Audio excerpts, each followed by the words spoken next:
السلام عليكم ورحمة الله وبركاته إن الحمد لله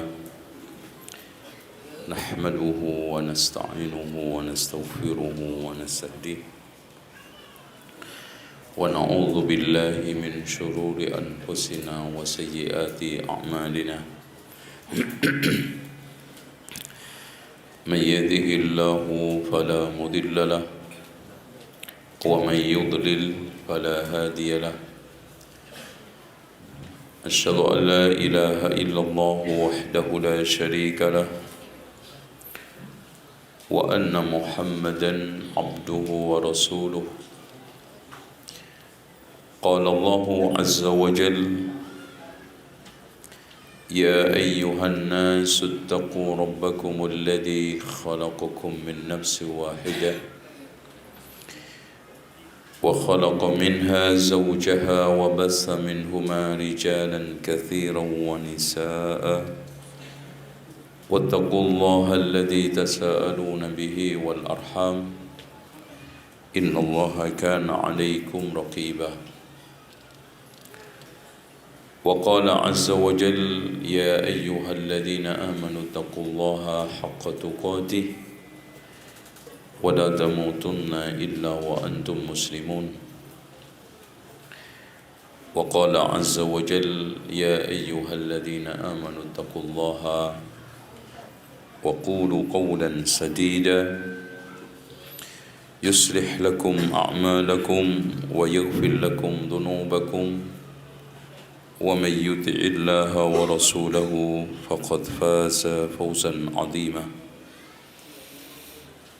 فإن خير الحديث كتاب الله وخير الهدي هدي محمد صلى الله عليه وسلم وشر الأمور محدثاتها وكل محدثة بدعة وكل بدعة ضلالة وكل ضلالة في النار. Hadirin sekalian, ketika kita belajar sejarah, berarti kita telah mengungkap manusia yang telah mendahului kita. Dan ilmu sejarah, kata Imam Ibnu Khaldun, merupakan mazhab ilmu yang paling bergengsi. Karena kata Alan Nafis, seorang sarjana dan sekaligus sejarawan, sejarah adalah jembatan penghubung masa lalu dengan masa sekarang dan membuat pijakan yang benar untuk masa yang akan datang.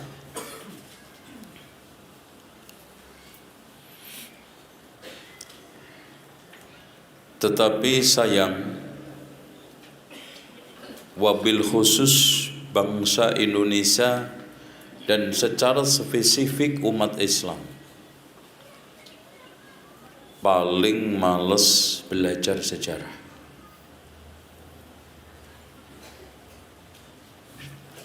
Dengan pandangan yang sangat sempit, karena belajar sejarah adalah mempelajari orang yang sudah mati. Makanya pelajaran paling mati dan tidak banyak peminat di sekolah adalah pelajaran sejarah. Padahal hadirin sekalian, sejarah itu merupakan ilmu yang paling bergengsi, manfaatnya banyak, faedahnya besar. Karena dengan sejarah kita bisa mengenali akhlak dan perilaku umat, kemudian perjuangan dakwah para rasul, para nabi, dan kebijakan tata kelola serta politik raja-raja. Bahkan saya katakan dimanapun semua ilmu butuh sejarah, tapi sejarah belum tentu butuh semua ilmu. Contoh kecil, akidah. Ketika kita mempelajari firqah dan tokohnya, Khawarij ke, Syiah ke, kita dituntut untuk mengenali sejarah tokoh-tokoh Khawarij siapa. Kita dituntut untuk mengenali tokoh-tokoh sejarah Syiah siapa. Bahkan untuk menjadi ahli tafsir yang hebat tidak akan mungkin kalau dia tidak ahli sejarah. Makanya rata-rata ahli tafsir itu juga ahli sejarah. Antum lihat Ibnu Katsir memiliki kitab sejarah yang cukup populer, yaitu Al-Bidayah wan Nihayah. Memiliki kitab Qisasul Anbiya. Imam At-Tabari dengan karya tafsirnya yang spektakuler, Jami'ul Bayan, memiliki kitab sejarah yang judulnya adalah Tarikhul Umam wal Muluk, sejarah umat-umat dan raja-raja. Oleh karena itu hadirin sekalian, seorang ahli tafsir tidak akan bisa menafsiri tafsir secara utuh kalau dia tidak mengenali sejarah. Bagaimana seorang ahli tafsir bisa menafsiri macam surat Al-Kahfi kalau dia tidak menguasai sejarahnya Zulqarnain, sejarahnya Nabi Khidir, sejarahnya siapa lagi? Pemuda yang ditidurkan oleh Allah di gua selama berapa tahun? 300 lebih, karena 300 menurut versi tarikh Masehiyah, 309 tahun menurut versi tarikh apa? Qamariyah atau Hijriyah. Karena setiap tahun itu perbedaan antara Masehi dengan Hijri itu 9 sampai 10 hari. Antum kalikan 300 tahun, itu kurang lebih ada kelebihan 9 tahun. Baik. Oleh karena itu Allah Subhanahu wa taala menegaskan faqsusil qasasa la'allahum yatafakkarun. Ini perintah. Dari sini mempelajari sejarah itu wajib. Faqsusil qasas, walaupun fardunya adalah tingkatan bukan fardu ain tetapi fardu kifayah. Artinya umat ini harus ada sebagian yang menekuni mempelajari sejarah. Karena Allah menghadirkan dengan teks perintah faqsusil qasas, ceritakan, silahkan, kisahkan, la'allahum yatafakkarun. Dari ayat ini bicara sejarah adalah dua patokan, fakta sejarah dengan tafsiran sejarah. Fakta sejarah harus benar, tafsiran sejarah harus benar. Sekarang yang sedang kita bicarakan adalah fakta sejarah Wali Songo. Pertanyaannya, ada atau tidak? Ini yang menjadi polemik. Kalau ada, kita tafsirkan kemana? Karena ada selama ini Wali Songo ditafsirkan sejarahnya dengan tafsiran Hindu dan Buddha. Makanya antum bisa lihat di dalam bukunya, katanya Ahmad Mansur Suryanegara, halaman 10 Romawi. Bukan. Ya, sebentar. Maaf. Oke. Halaman 16 Romawi. Kata beliau, Wali Songo hanya didongengkan atas nama Islam, tapi isi ajaran tetap Hindu dan Buddha serta mistik. Saya ambil contoh. Bagaimana sekarang ketika muncul kisah Sunan Bonang, semua orang Jawa wabil khusus dan Indonesia secara umum kalau sudah mendengar Wali Songo pasti buah kolang-kaling jadi emas. Itu yang dia kenal. Padahal Masya Allah Pak, semua sarjana Belanda mengatakan Sunan Bonang adalah rajanya ilmu. Oh Masya Allah. Dan kalimat ini bukan hanya isapan jempol. Kalimat ini bukan hanya sekedar pujian kosong tanpa fakta. Yang menjadi pembicara, waduh, HP ku ketinggalan di mobil. Ya, ada kitab tulisan Sunan Bonang asli, Masya Allah. Dan tulisan ini hanya beberapa lembar menyebabkan 3 sarjana Belanda mendapatkan gelar doktor. Diteliti. Dan setelah saya baca, ya yang saya pahamin kurang lebih 40-60% dari bahasa itu. Ya bahasa Kawi. Sayang HP saya ketinggalan. Saya download. Dan buku aslinya sedang proses perjalanan dari Belanda ke Indonesia. Karena kemarin saya sengajanya ke sana, alhamdulillah saya menemukan orang, kemudian kita hubungan WA, alhamdulillah dicarikan bahasa Belanda ada, bahasa Inggris ada versi. Yang di dalam bahasa Belandanya disebut dengan Handboek van Bonang. Kemudian diterjemahkan di dalam bahasa Latin Kawi dengan Primbon 1 Sunan Bonang, Primbon Bonang 1, Primbon Bonang 2. Yang lebih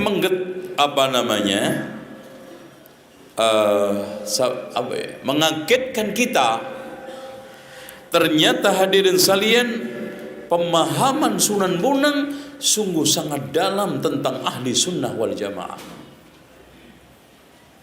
Kaget. Kalau antum baca fakta buku dari Handboek van Bonang, sulit untuk kita menceritakan tentang buah kolang-kaling, kita sandarkan kepada Sunan Bonang. Apalagi jalan di sungai tidak tenggelam. Terus kemudian tongkatnya ditancapkan ke tanah, dicabut keluar air, mata air yang segar. Gak main-main, bukan hanya keluar air, kitabnya Brahmana yang dari India tenggelam di lautan, disedot keluar di situ. Yang lebih hebat lagi, kitabnya pun gak basah. Coba bayangkan. Tuh. Ini fakta. Ya. Yang juga tidak kalah hebatnya Pak, penguasaan Sunan Bonang terhadap kitab-kitab Arab sungguh sangat fasih. Makanya Profesor Dr. Drewes mengatakan penulis kitab ini adalah orang yang sangat fasih dan lancar bicara bahasa Arab. Walaupun bukan ulama, minimal bukan orang biasa. Ya. Apalagi Pak, di dalam kerupak Ferrara yang ditemukan di Italia, itu isinya menyoal tentang ajaran Wali Songo dan kesesatan Ma'rifat Syekh Siti Jenar yang diputuskan pada Sarasehan. Sarasehan itu semacam muktamar yang dihadiri oleh wali-wali yang ketika itu adalah 8. Di sana kita temukan daftar pustakanya tidak main-main. Di antaranya adalah Raudhatut Thalibin karya Imam An-Nawawi.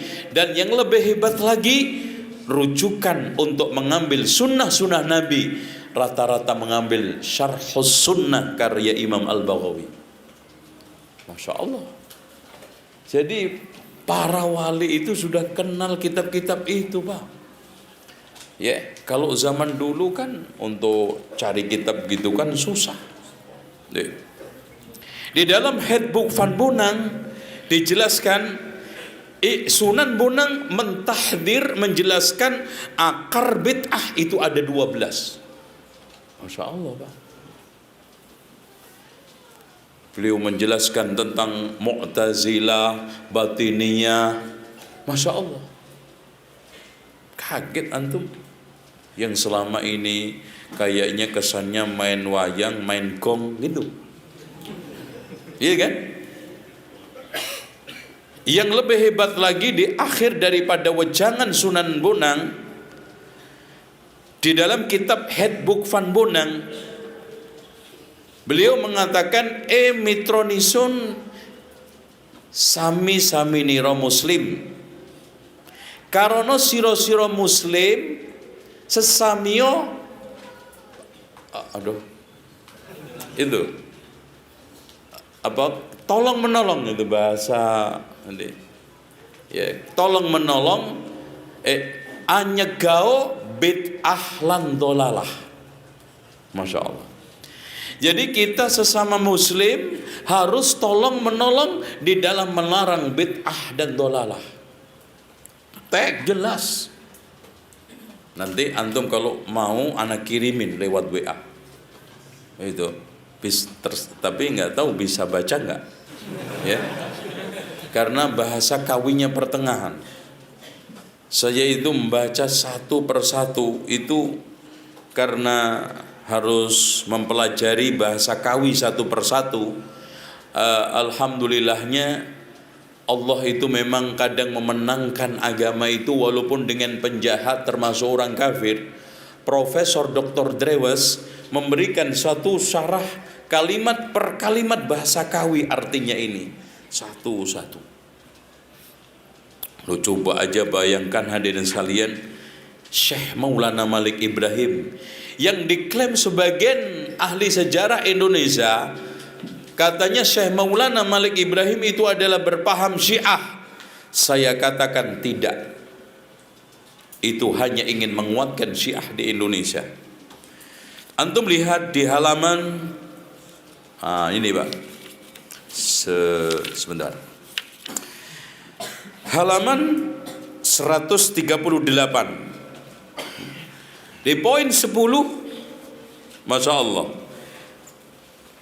anglampahaken kajatmikan ing syariat lan agami tan angucap-ucap lawan qadariyah lianono saking tan upayane. Paham nggak? Pasti nggak paham. Melaksanakan hukum dan amaliyah agama secara terang-terangan dan tidak berbincang-bincang dengan penganut qadariyah. Subhanallah. Jadi yang anti bid'ah itu bukan kita aja. Kemarin ketika saya umroh dan bedah buku di Jamiah Islam Madinah, dihadiri oleh mahasiswa S1, S2, S3, alhamdulillah. Habis itu ada yang minat disertasinya nanti tentang Wali Songo. Masya Allah, alhamdulillah. Dan salah satu kandidat doktor akan mengangkat tentang ajaran Wali Songo. Ini ada komunikasi terus, dan beliau minta keropak Ferrara. Udah saya fotokopikan, itu asli. Makanya saya bisa tegaskan Wali Songo itu ada otentik dengan dasar keropak Ferrara. Nah, saya tegaskan di tengah mereka ada yang kaget. Wali Songo terutama generasi awal adalah Salafi. Loh, kaget. Salafi. Dalilnya, ayo kita lihat di buku. Masya Allah. Antum lihat halaman 342. Coba buka bukunya, kalau nggak punya buku, buka kopiahnya. Ini sudah saya terjemahkan, artinya sudah saya ambil terjemahannya, asli bahasa Sangsekerta Jawa Kawinya tidak saya turunkan, ya. Jangan ragu dan jangan terkacaukan oleh pengetahuan yang sesat dan kafir, karena Rasulullah telah bersabda dalam hadis qudsi, besok jika telah mendekati akhir zaman, banyak para ulama dan orang soleh akan menjadi beku. Mereka berganti dengan bid'ah yang berlebihan, yang merongrong agama Islam. Banyak kata-katanya yang salah, sesat dan kufur. Mereka akan berbaur dan menjangkiti orang-orang mukmin. Tidaklah kekal dunia ini, maka hendaklah diketahui bahwa menjelang kiamat akan banyak yang meninggalkan agama Islam ini. Sedikit yang sempurna yang tetap dalam Islamnya, banyak yang Islam lalu menjadi munafik, menjadi Yahudi, menjadi seperti iblis, dan ada yang menjadi sesat atau syirik, ada yang menjadi kufur dan kafir. Mas, kira-kira antum berani mengatakan Wali Songo sufi? Masya Allah. Kira-kira apalagi syariahnya? Dalam bidang syariah antum lihat lembaran berikutnya 343, bagaimana tingkah laku melaksanakan perintah Allah yang baik dan yang perlu yang terkecuali bagi semua orang, dari perbuatan lahiriah seperti sholat 5 waktu sehari semalam, puasa pada bulan Ramadan, membayar zakat sesuai dengan kemampuan bagi yang punya uang. Kalau toh disimpan ataupun dipakai sebagai modal, harus dibayar zakatnya secara jujur, dan jangan diselewengkan. Jangan berdagang dengan alat-alat musik, sebab itu haram. Masya Allah. Masuk mas, ada wali main gamelan, ya. Jangan berdagang dengan alat-alat musik, sebab itu haram. Dan lakukan derma, sedekah, pergi haji, perang sabil, mandi dan mandi jinabat, membaca Al-Quran, melaksanakan sholat, menjauhi perbuatan-perbuatan mesum, pergi ke masjid dan ikut berkumpul dengan orang banyak untuk melaksanakan sholat Jumat. Wabah lagi mas. Berikut ini amalia yang harus dilaksanakan dan yang harus dihindari. Dari amar ma'ruf nahi mungkar, yang dihindari yaitu memakan makanan haram secara fisik maupun hasil dari perbuatan haram, minum minuman keras, berjudi, merampas hak orang lain, menyakiti hati orang lain, menipu, menghasut, mengingkari janji. Allahu Akbar. Yang hebat Pak,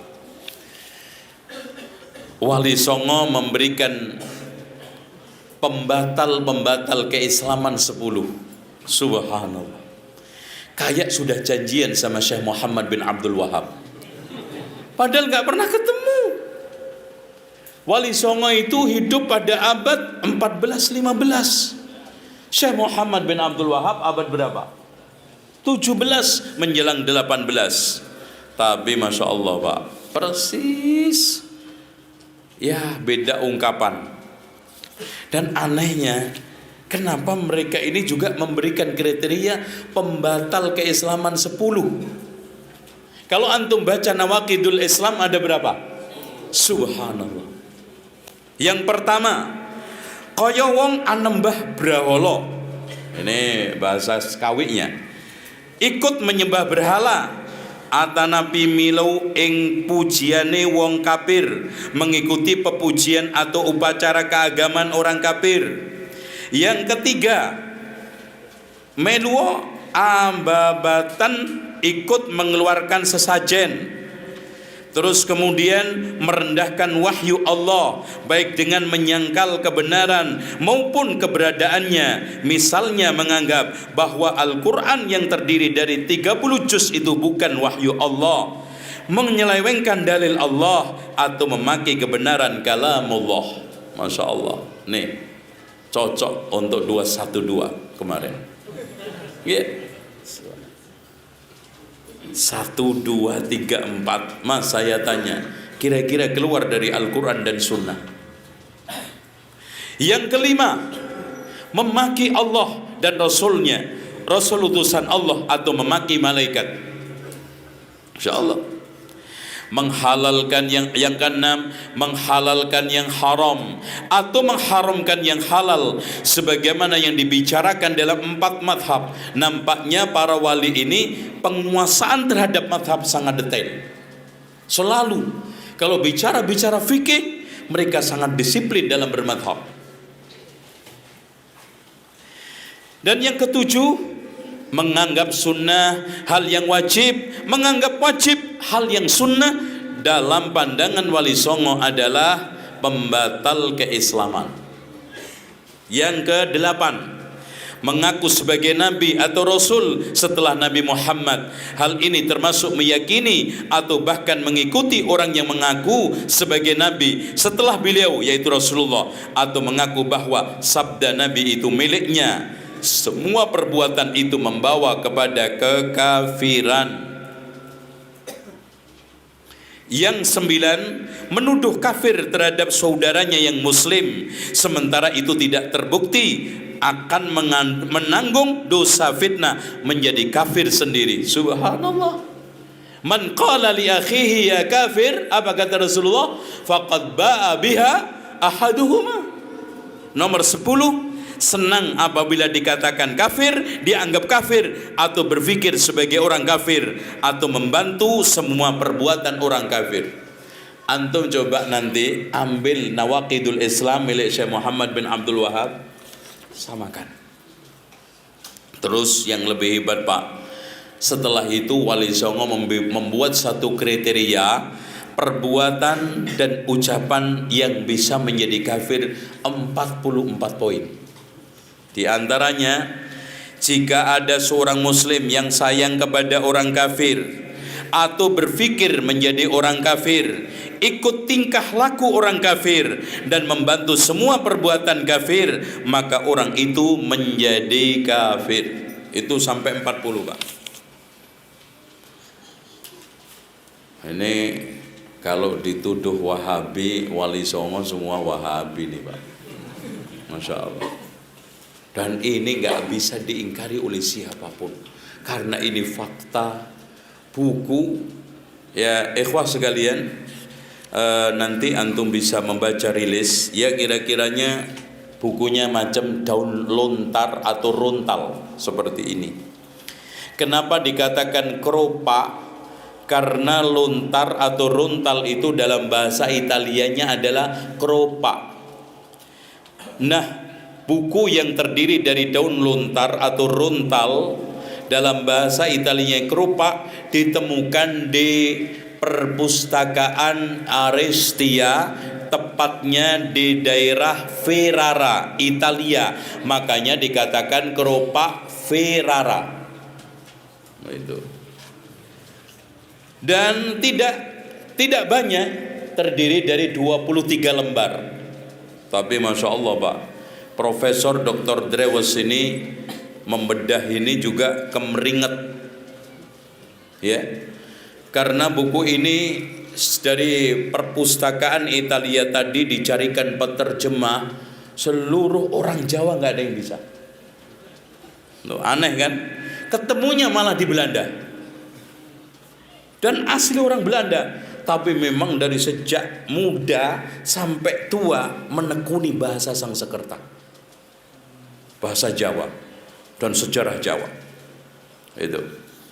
Dan yang menarik di dalam daftar pustaka buku ini itu di sini ada rujukan-rujukan yang sangat Masya Allah, ya, yang membuat saya juga kaget-kaget. Ternyata ada Raudhatul Talibin, ada Syarhus Sunnah, ada kitab-kitab yang kita kaji. Tuh. Nah, kalau antum melihat halaman 328, disinilah teks perdebatan Wali Songo versi keropak Ferrara. Jadi nampaknya ini adalah sarasian dialog antara Wali Songo dengan Siti Jenar mendudukkan tuduhan apa benar Siti Jenar itu terpengaruh dengan pemikiran wahdatul wujud. Setelah klarifikasi dialog, betul bahwa Siti Jenar terkena pemikiran manunggaling kawula Gusti yang sebagian akar daripada apa? Pemikiran Syiah. Makanya di dalam carita Purwaka Caruban Nagari ditegaskan setegas-tegasnya bahwa Siti Jenar, antum lihat di halaman 294, carita Purwaka Caruban Nagari menyebutkan bahwa Siti Jenar adalah penganut Syiah Muntadhar yang merupakan golongan Syiah yang mengakui 12 imam Syiah Imamiyah atau Rafidhah. Carita Purwaka Caruban Nagari ini Pak, rujukan sejarah paling otentik yang menceritakan tentang sejarah Jawa Barat, wabil khusus perjuangannya Sunan Gunung Jati dan hubungannya antara kerajaan Cirebon, kerajaan Demak, kemudian kerajaan Banten, dan bagaimana keberhasilan tiga kerajaan ini membentuk pasukan yang akhirnya sanggup mengusir Portugis dari Sunda Kelapa, kemudian dirubah menjadi Jayakarta dengan panglima besarnya Fadilah Khan, disebut oleh orang Portugis Valatehan, yang dikatakan oleh Sunan Gunung Jati karena ini adalah menantunya akan datang menantu saya seorang yang kuat, otot kawat balung wesi. Itu maksudnya gagah berani. Orang Jawa dulu itu kalau mengungkapkan orang panglima besar, gagah berani, otot kawat, balung wesi. Sehingga akhirnya ini diistilahkan kepada wali. Padahal hadirin sekalian, secara realita yang dimaksud dengan wali itu adalah petugas pilihan. Ya. Walaupun makna daripada bahasanya wali itu adalah teman setia, kekasih, orang dekat, pemimpin. Yang sedang rame-rame Al-Maidah ayat 51 kan? Ya ayyuhalladzina amanu la tattakhidul yahuda wan nasara auliya. Tapi sebetulnya istilah wali di sini tidak lain dan tidak jauh seperti yang ditegaskan oleh Profesor Dr. Hasanus Simon, petugas pilihan. Dan bahasa ini masih dipakai di Indonesia sampai hari ini. Contoh wali kota, ya kan? Wali kota, apakah manusia saktri mondoguno, ora tedas paluning pandi, otot kawat balung wesi, ketek pasti tape, apalagi keringetnya solar. Enggak mungkin. Pak, sayang seribu sayang, kita orang Jawa selama ini lebih memitoskan, mendongengkan ala ketoprak dengan wayang daripada sejarah, sehingga kita tidak menemukan figur yang hebat bertalenta ini sebagai contoh teladan kita untuk berjuang. Padahal indikasinya Pak, saya tegaskan setegas-tegasnya, kita malu dengan Wali Songo. Kita belum apa-apanya Pak, gini aja deh, biar kita ini agak tawadhu.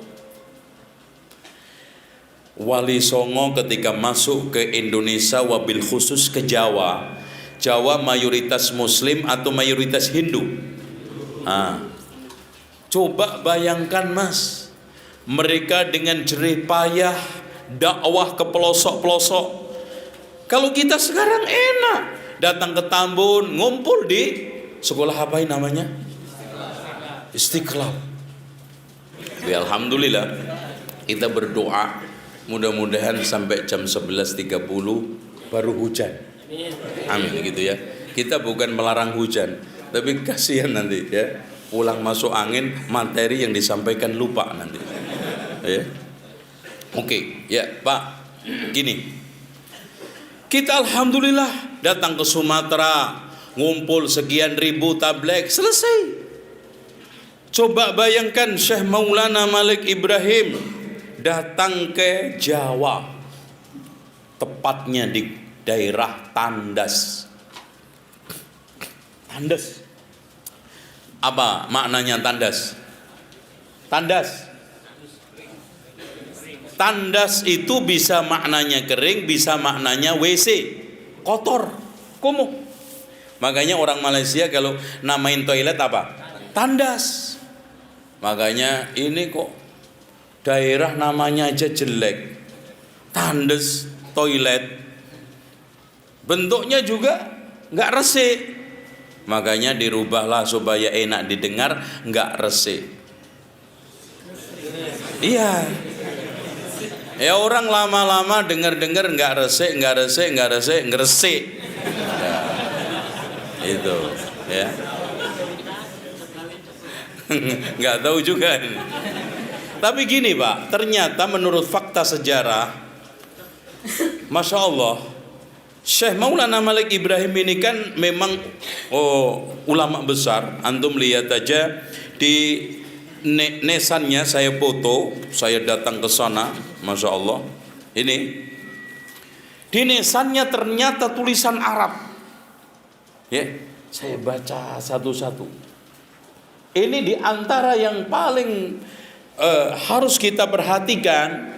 Inilah makam almarhum al-maghfur yang berharap rahmat Tuhan Allah. Kebanggaan para pangeran, para sultan, para menteri, penolong para fakir miskin yang berbahagia dan syahid, cemerlangnya simbol negara dan agama. Malik Ibrahim yang terkenal dengan kakek bantal. Kenapa? Karena setiap ngaji Qur'annya diletakkan di bantal. Allah meliputi dengan rahmatnya dan ridhonya dan dimasukkan ke dalam surga. Telah wafat pada hari Senin 12 Rabiul Awal tahun 822. Jadi Wali Songo yang wafat tahun wafatnya paling jelas, tidak diragukan, cuman Maulana Malik Ibrahim. Sebelumnya tugas di Gujarat, ditugaskan oleh pemerintah Turki, karena tahun-tahun ini kalau 822 Hijriah berarti Masehinya tahun 1419. Itu pas Muhammad I, karena Muhammad I itu memerintah antara tahun 1386 sampai 1423. Ya enggak jauh-jauh. Ditugaskan di sana. Coba nol umat Islam. Dia awali dengan pembenahan pertanian, irigasi, bahkan di sana meracik obat-obat herbal. Dari situlah dia masuk ke masyarakat. Kemudian pindah ke Fatani. Bahkan hasil penelitian Az-Zumardi Azra di dalam kitab Jaringan Ulama Timur Tengah dengan Nusantara abad 17-18 mengatakan di antara anak cucunya Syekh Maulana Malik Ibrahim yang dilahirkan di Fatani adalah Dawud Al-Fatani. Ini ulama hebat yang ada di Mekah. Kemudian di sana juga ada daerah ternyata Gresik. Di Fatani ada desa namanya Gresik. Cuman orang Fatani mengatakan Kresik. Ya. Orang Jawa itu kan lebih gede G daripada K. Coba suruh ngucap K sama G, gedean mana? Ya.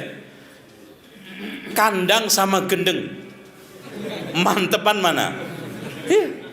Gendeng loh, itu kan gitu. G itu ya. Coba ketika ngomong jahil, go, jangan diterusin ya. Itu pase. Memang G itu menonjol daripada K.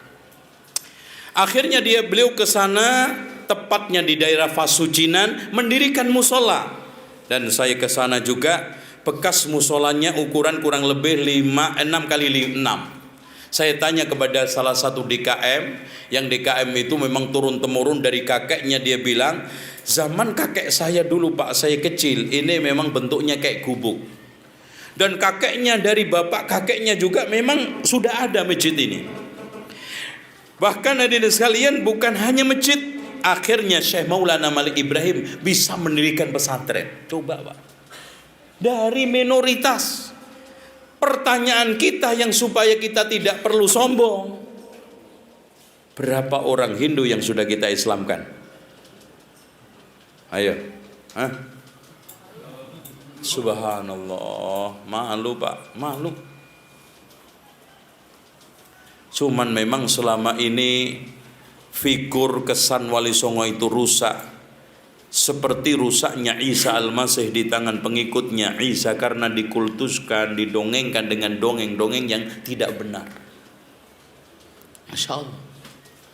Coba datang ke Jawa, nggak mungkin langsung tablek segini. Dari mana Syekh Maulana Malik Ibrahim itu bisa mendakwahkan orang datang ke sawah-sawah? Ini Pak yang harus kita tiru, Mas. Subhanallah. Kita sekarang ini jangan bangga dengan kata di dalam tempurung. Umat di luar sana itu banyak yang tersesatkan.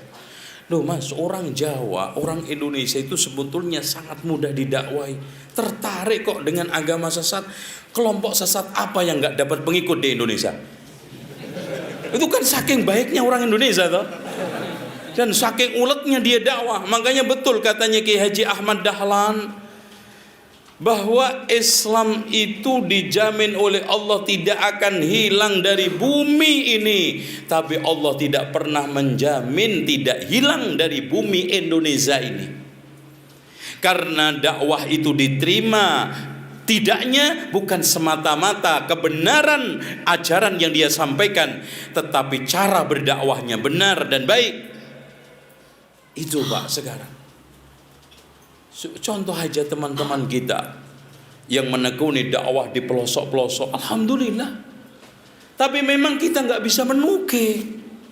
Kita memang harus tiru, datang ke sawah, ditunjukin cara bercocok tanam. Jadi pengalaman-pengalaman pertanian yang ada di Gujarat, termasuk juga irigasi, dihidupkan kembali oleh Syekh Maulana Malik Ibrahim di daerah Gresik. Sampai ke barat akhirnya surplus pertanian. Beliau juga buka pengobatan. Apalagi orang-orang Jawa yang baru masuk Islam, berarti jin ibritnya itu pada ngamuk. Wah, langsung diobatin, bacain surat Al-Fatihah, bacain ayat kursi sama Syekh Maulana Malik Ibrahim, langsung jerit. Wah, orang lihat, wah mbah ini sakti bener ini. Langsung asyhadu alla ilaha illallah wa asyhadu anna Muhammadar Rasulullah.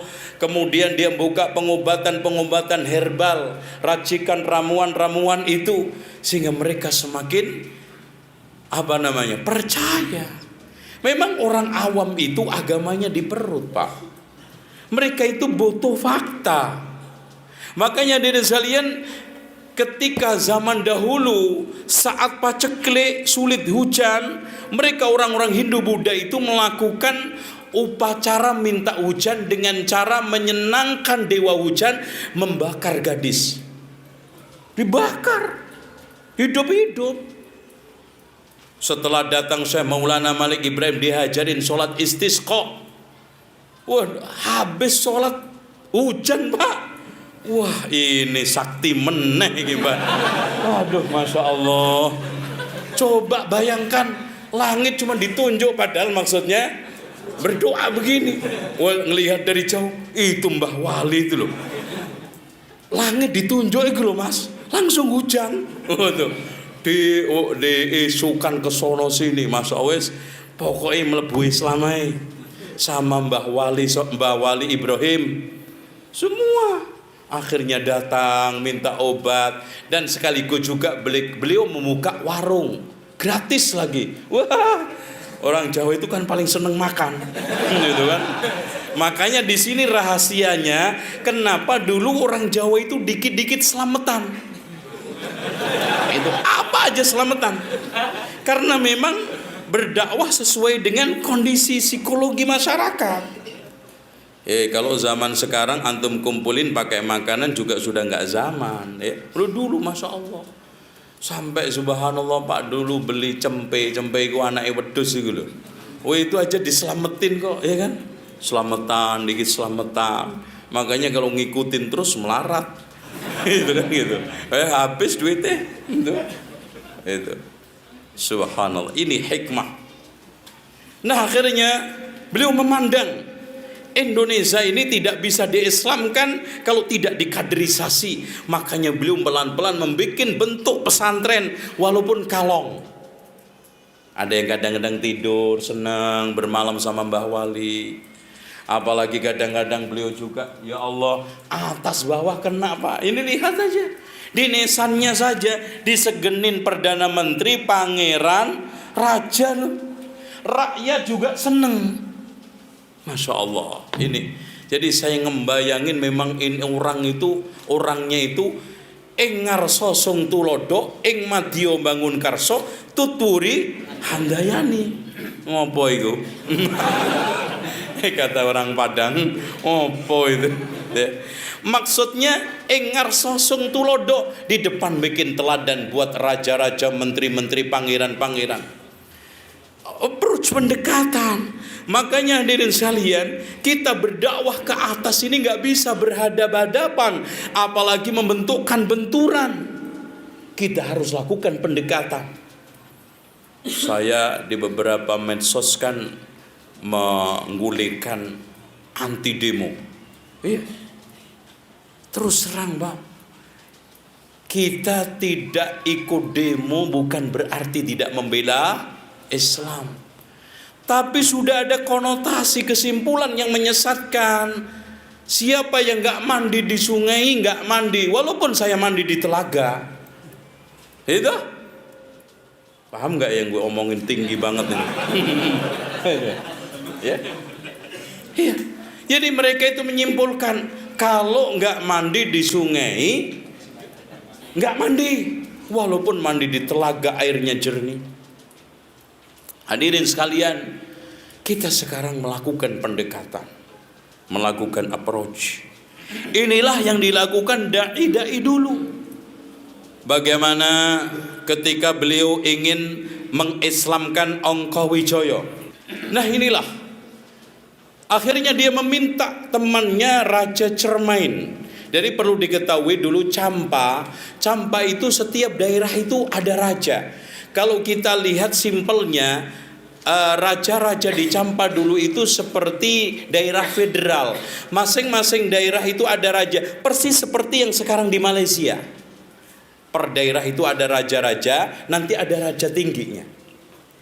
Makanya Sunan Ampel itu nikah sama bapaknya Ibrahim Samarkandi, dan di sini ada terkacaukan oleh sebagian penulis Wali Songo antara bapaknya Sunan Ampel yaitu Ibrahim Samarkandi dengan Maulana Malik Ibrahim ini disamakan, padahal beda. Nanti kita akan sampai ke sana insyaallah. Kemudian beliau membuat pesantren. Nah dalilnya Pak, beliau punya pesantren. Lihat di halaman wejangannya beliau, di halaman 141. Di akhir daripada wejangan beliau yang 25, demikianlah hendaknya dalam persahabatan bersikap adil juga harus diperlakukan terhadap anak cucu dalam menyantuni dan menjaganya, dalam hal makanan dan tempat tinggal sama keadaannya. Jika mempunyai murid banyak, hendaknya sama-sama diberi kasih sayang, diperhatikan dan jangan dihinakan. Ini kesan sangat, ya walaupun kita tidak mendapatkan bukti arkeolog bekas-bekas pesantrennya dan juga data tekstual, tetapi dari nasihat wejangan ini nampak sekali Syekh Maulana Malik Ibrahim itu punya murid banyak, walaupun pesantrennya model pesantren kalong, pulang pergi. Makanya beliau membuat suatu pesan, jika mempunyai murid banyak, hendaknya bersikap sama-sama diberi kasih sayang, diperhatikan dan jangan dihinakan. Masya Allah. Nah, beliau berusaha untuk menggait Raja Cermain untuk mengislamkan Raja Mojopahit yang tidak lain adalah Ongkowijoyo. Ongkowijoyo ini sebetulnya tidak pernah disebut-sebut oleh ahli sejarah, penulis sejarah Jawa Tengah.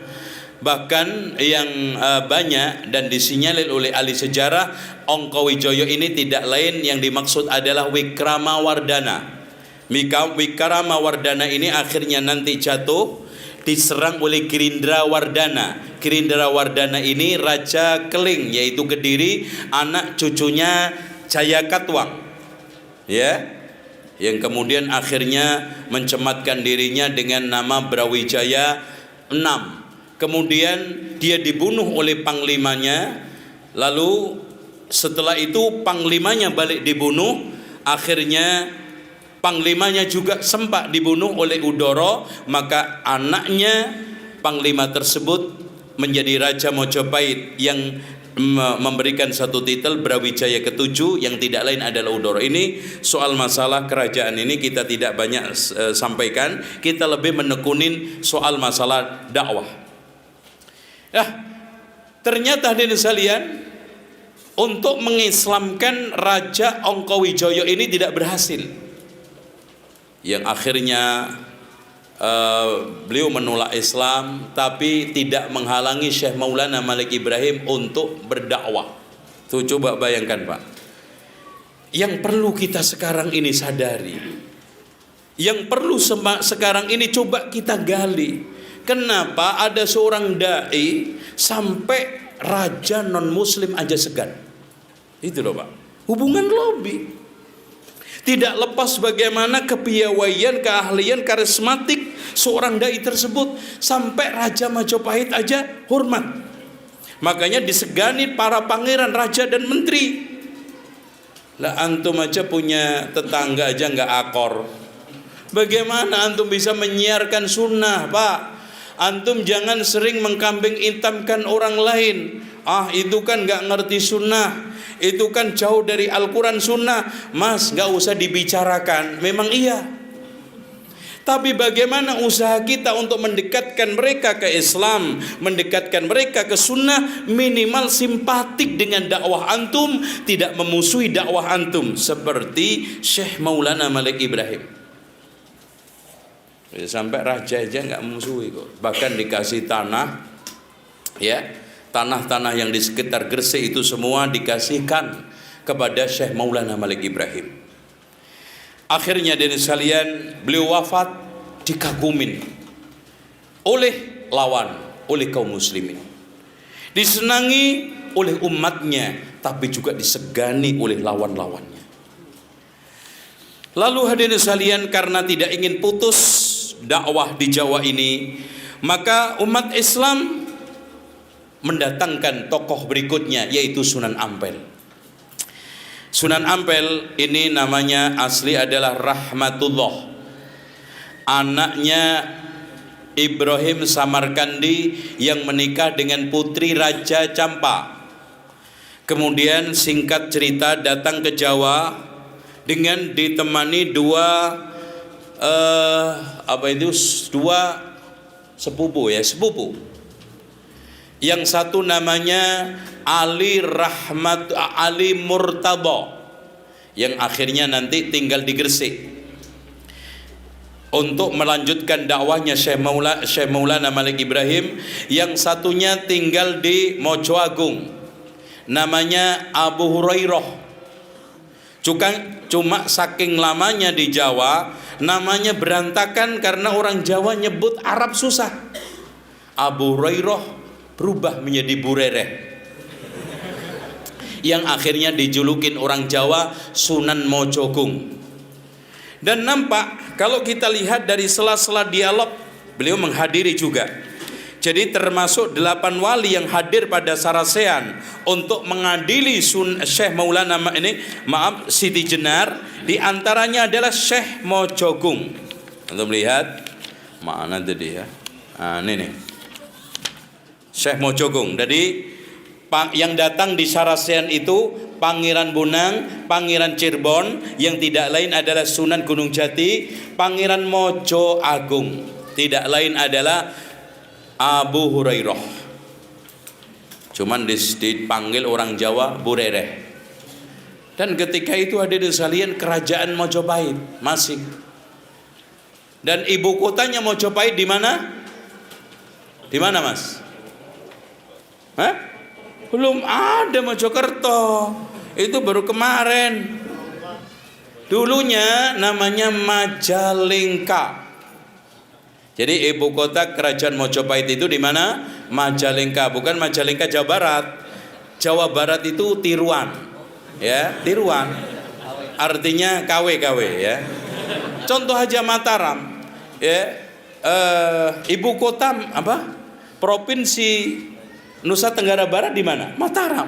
Mataram itu yang memberikan nama siapa? Sunan Prapen. Karena yang dakwah ke sana itu Sunan Prapen, anaknya Sunan Giri. Ya. Cuman tidak lama karena terusir dengan Dewa Agung, Dewa Ragung itu Raja Gelgel. Kemudian akhirnya terpelanting sehingga baru ngajarin sholat 3 pulang, nggak balik lagi. Makanya di Lombok itu ada sholat kenal 3 telu waktu. Sholat cuman maghrib, duhur, sama subuh. Itu duanya belum diajarin. Iya, karena mereka pelan-pelan diajak ke masjid. Cuman sayang Sunan Prapen tidak melanjutkan. Dan di dalam sejarah NTB jelas, dan semua orang NTB yang tahu sejarah, Sunan Prapen itu adalah masyhur, bahkan panutan orang Lombok dari masa ke masa. Makanya antum lihat bahasa-bahasa Jawa itu masih kental di Lombok. Antum kalau manggil orang Lombok, iya apa? Nggih. Mana ada enggak orang Lombok? Nggih. Nggih. Itu bahasa apa nggih? Jawa. Dan banyak istilah-istilah. Ya, cuman Dewa Agung ini kuat, bahkan penyerangan-penyerangan ini membuat pasukan Sunan Prapen ini tidak berdaya, akhirnya kembali ke Jawa. Nah, hadirin sekalian, Ali Murtadho pun namanya berubah. Makanya kalau tanya orang Gresik, Ali Murtadho siapa, nggak ngerti. Sunan Gresik baru ngerti. Nah, kalau antum nanya, Pak, di sini ada nggak Sunan namanya Ali Murtolo? Nah, tahu baru. Ali Murtadho jadi Ali Murtolo. Itu. Didilah dakwah. Jadi Sunan Abu Hurairah dakwah di daerah sekitar Mojokerto sekarang. Kemudian Sunan Gresik Ali Murtadho dakwah di sekitar Gresik. Kemudian Sunan Ampel di sekitar Surabaya. Masya Allah. Lihat Pak pengaturan strateginya. Jadi nggak sekarang gerombol, ya mangan nggak mangan sepenting ngumpul, nggak, dibagi strategi. Makanya kalau kita lihat wali di Jawa Timur itu kenapa 5, kemudian di Jawa Tengah 3, di Jawa Barat 1. Ini katanya Ahmad Mansur Surya Negara, ini merupakan suatu strategi. Kenapa? Karena di timur ini masih daerah gelap, hitam. Hindu Buddha sangat kuat, makanya diperkuat dai-dai di sana. Kalau Jawa Tengah sudah agak netral, apalagi sering kena dai-dai dari barat. Tapi kalau dari Jawa Barat ini sudah banyak dai-dai di sana, apalagi dari Sumatera, sehingga tidak butuh banyak wali. Apalagi di Tupang 2 sudah, yaitu Syekh Sultan Hasanuddin yang tidak lain adalah anaknya Sunan Gunung Jati, ya. Menikah dengan putri Raja Banten Winahon, kemudian Kawungaten punya anak 2, Winahon sama Hasanuddin.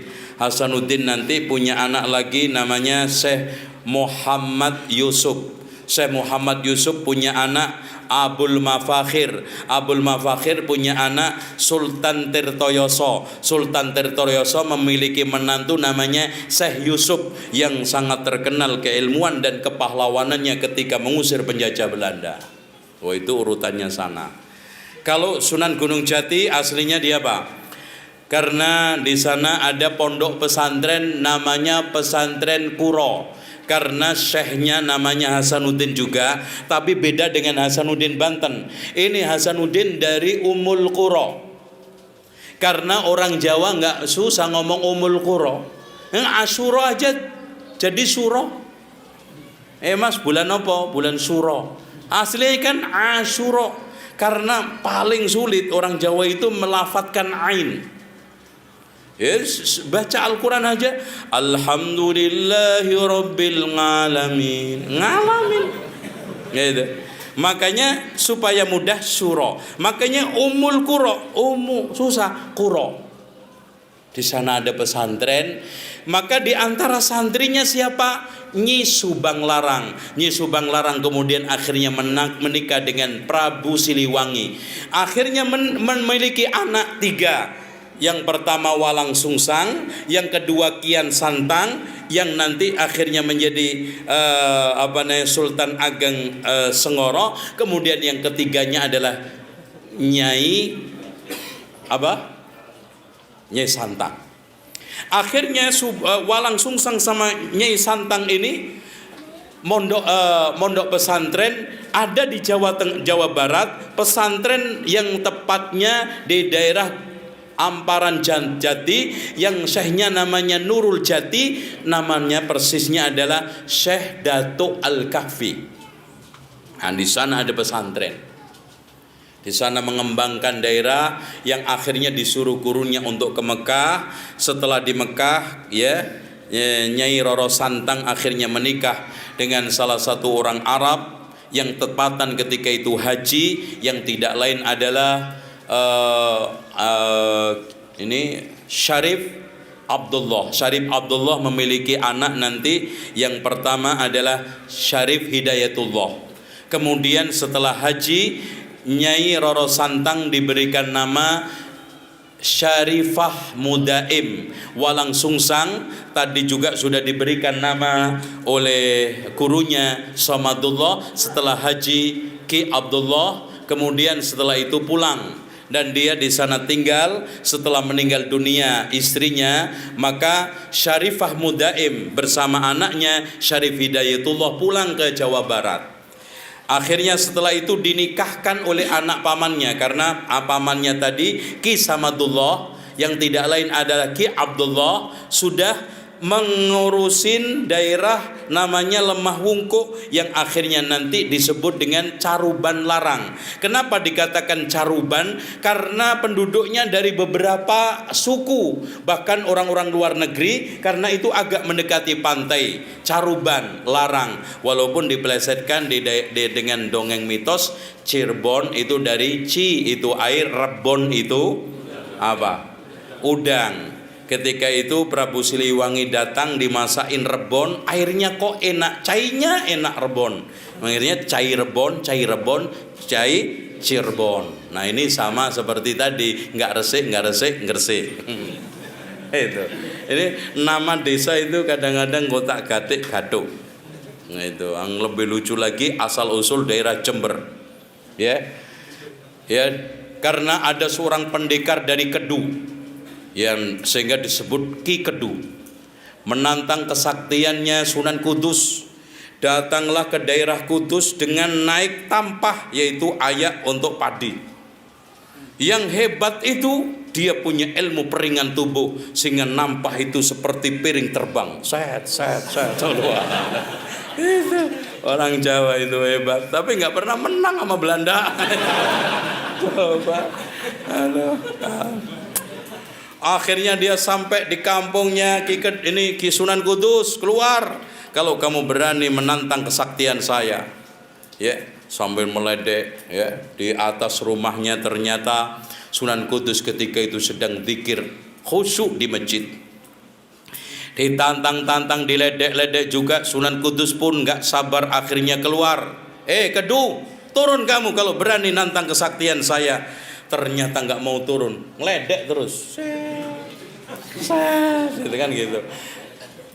Tanpa ngomong dan bicara panjang, langsung ditunjuklah tampah tersebut. Oleng, Pak.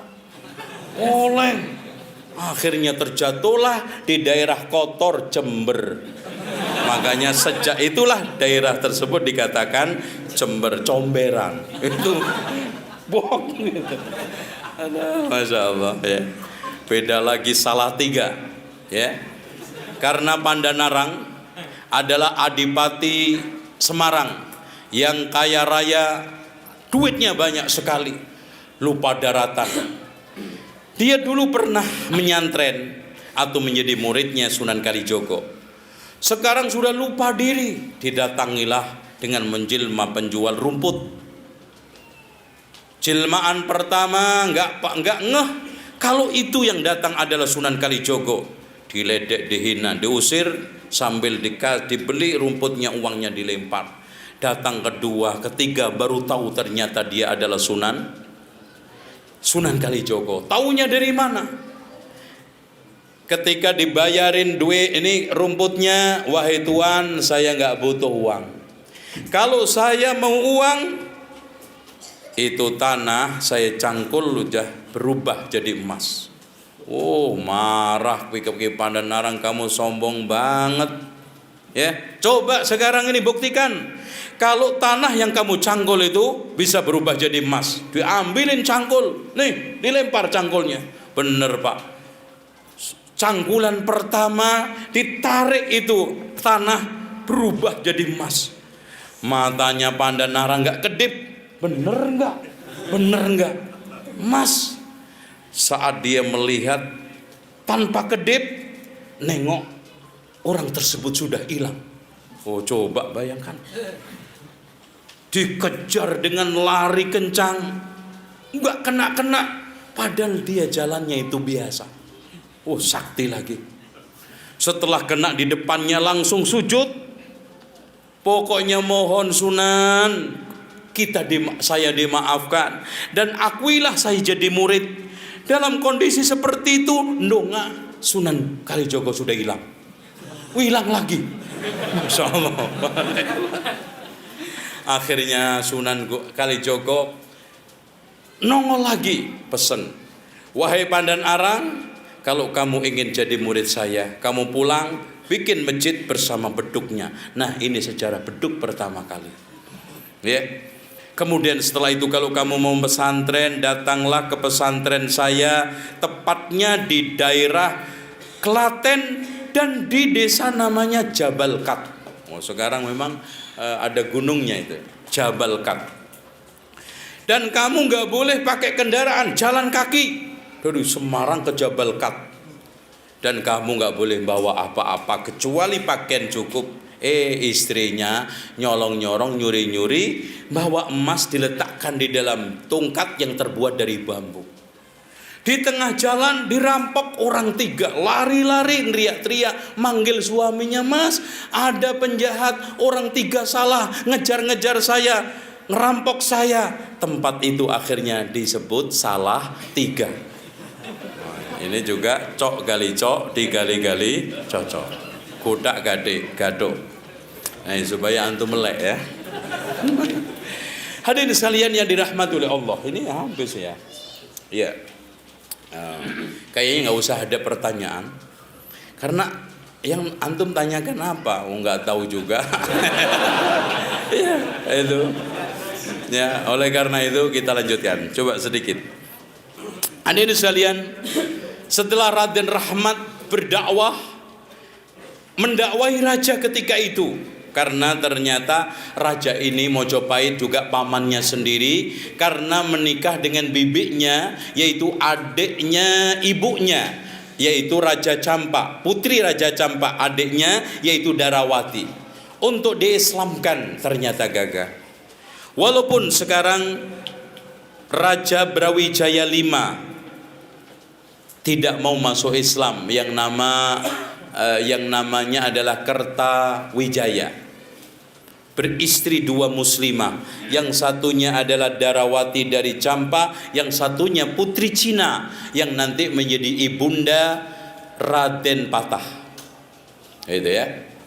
Akhirnya dan sekalian dia diberikan keleluasan untuk dakwah, yaitu di Ampel Dentok, yaitu di daerah Ampel yang sekarang ini tinggal masjidnya dan tinggal makamnya.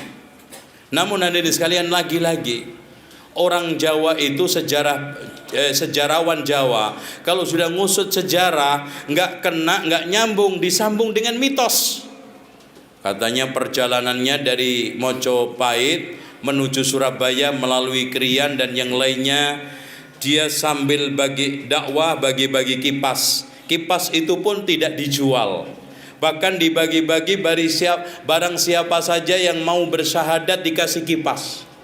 Dan ajaibnya kipas itu kalau dibuat untuk ngipasin tubuh, apalagi sedang pilek batuk, langsung batuknya sembuh.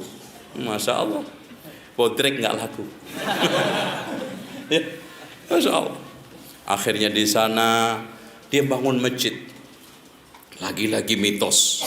Ketika bangun masjid, orang-orang pada meragukan jangan-jangan kiblatnya Masjid Ampel ini keliru. Sementara yang ditunjuk oleh Sunan Ampel, ahli penetapan kiblat adalah Mbah Sun Haji. Akhirnya Mbah Sun Haji juga kesel juga, gue dituduh-tuduh nggak ahli. Orang-orang di sekitar kampung dikumpulkan.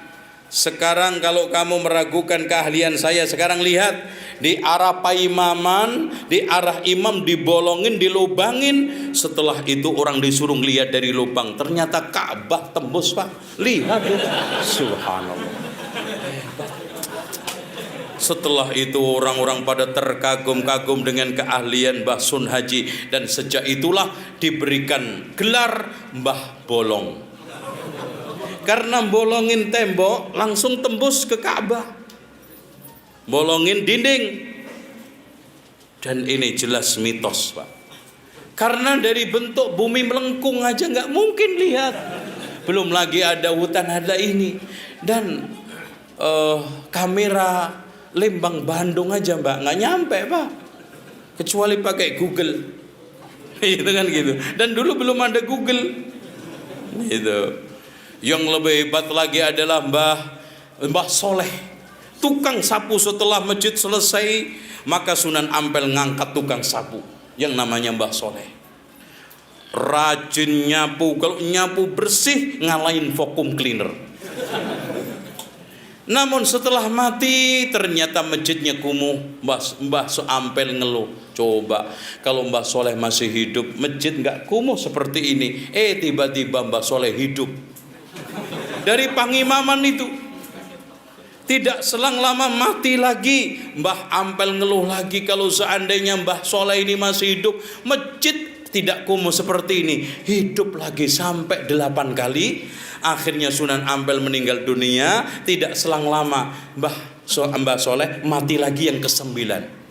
Akhirnya di kuburan di situ ada kuburan 9. Ya betul. Apakah ini fakta? Ternyata pernah digali, yang ada isinya cuma 1. Karena pernah Oki mengadakan kajian arkeologi, termasuk yang digali adalah Masjid Demak. Saya ke sana kemarin 2 kali, bahkan yang keduanya sambil tablek di Demak. Bahas buku ini, Pak, saya juga deg-degan. Tableknya itu di masjid dekat banget dengan Masjid Demak. Waduh, aman nggak ya saya? Alhamdulillah ternyata panitianya itu ada salah satu ustadz lulusan Medina, bapaknya dulu itu imam besar Masjid Demak. Alhamdulillah. Terus kemudian panitianya itu teman-teman semua yang ngurusin masjid. Alhamdulillah saya bisa naik ngelihat pohon ini, tiang tatal. Sebetulnya bukan tiang tatal, tiang balok. Segede-gede gini. Kalau tatal kan segini. Ya. Ini mitos, katanya Masjid Demak itu dibangun semalam. Coba bayangkan, Pak, insinyur mana yang bisa? Ini sama seperti Prambanan, sehari semalam. Coba, Masya Allah. Apalagi lebih hebat lagi patung Roro Jonggrang itu, Candi Roro Jonggrang, 1000 patung semalam. Masya Allah. Padahal di Pramuka itu bikin patung kepala tok seminggu, ketak-ketik nggak selesai itu. Nah itu loh.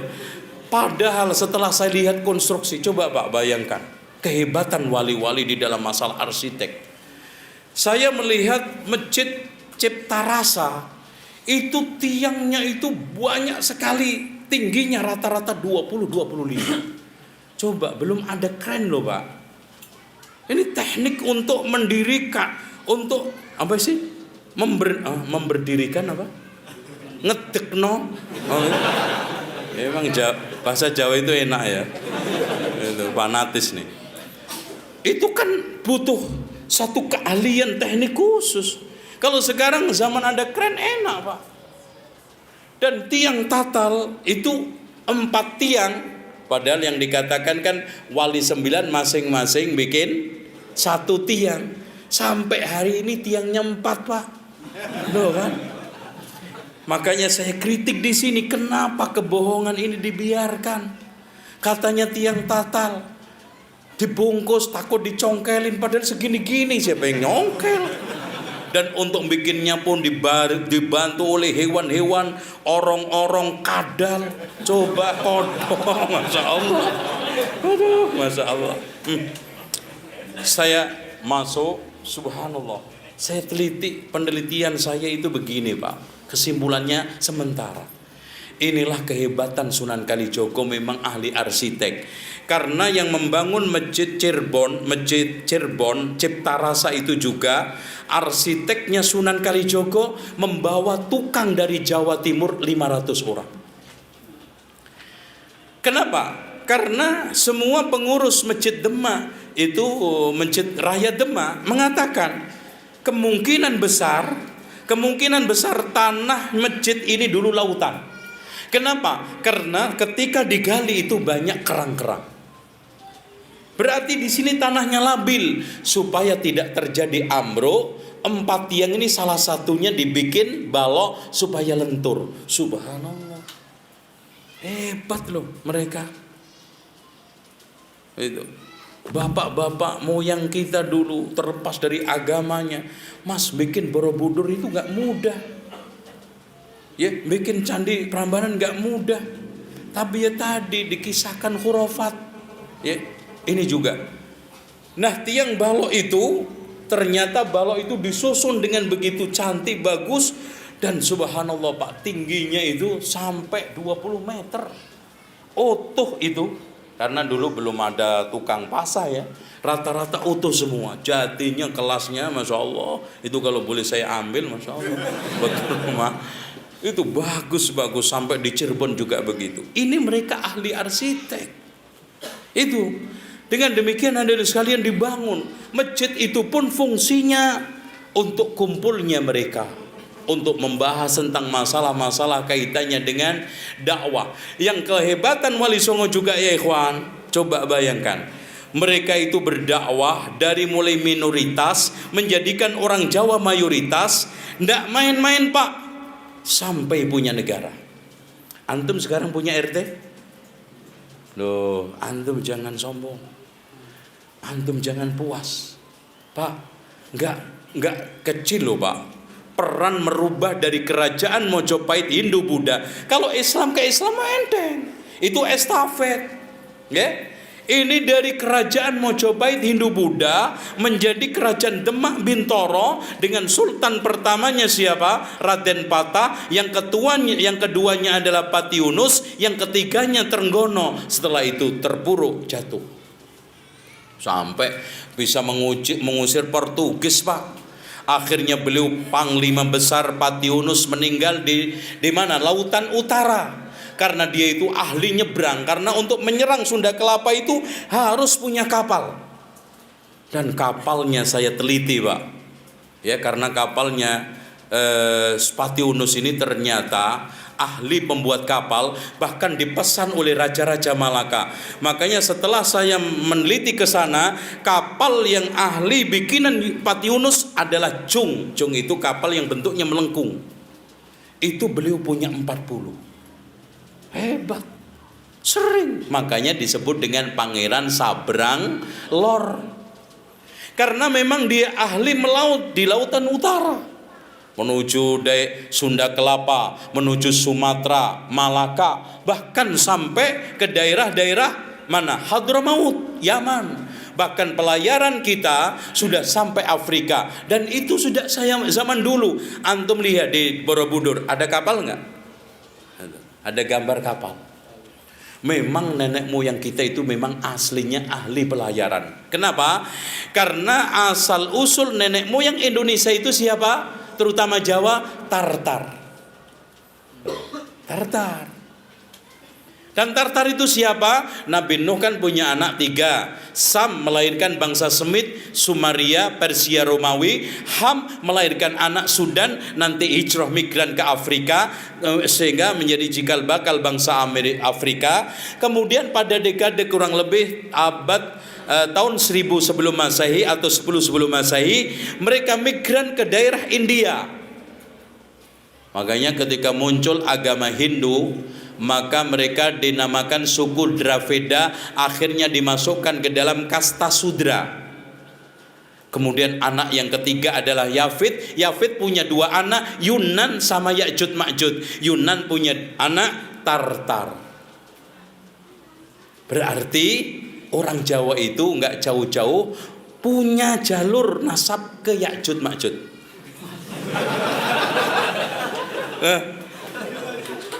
Gimana? Nah, ini fakta sejarah. Ana nggak main-main, ana buktikan. Bahkan yang meneliti ini adalah profesor ini Tom Raffles, ahli sejarah dari Inggris yang dulu pernah menjadi gubernur Inggris di Jawa. Beliau mengatakan asal muasal nenek moyang orang Jawa adalah Tartar.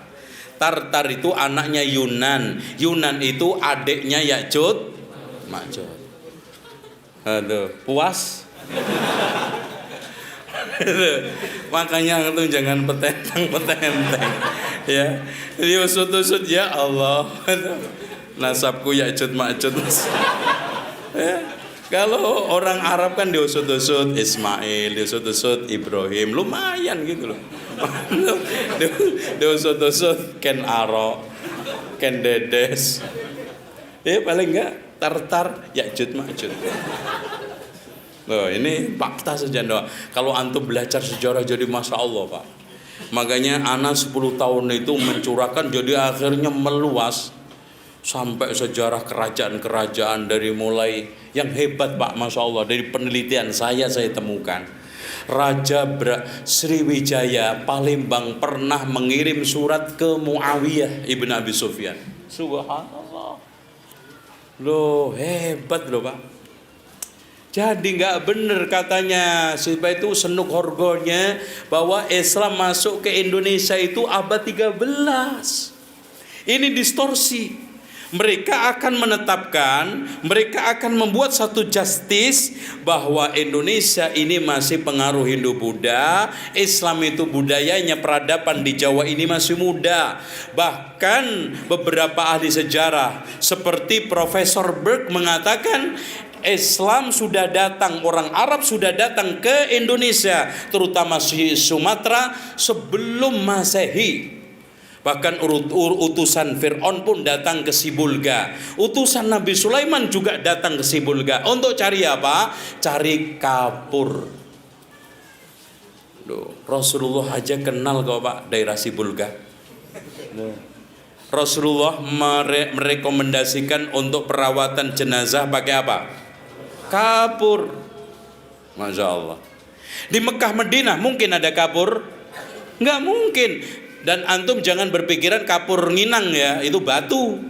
Ini kapur barus. Sampai ada orang kalau ngomong kapur pasti barus. Barus itu kalau antum lihat di pantai selatan Sumatera ada barus, ada Sibulga, terus kemudian mana itu? Di itu barus daerah.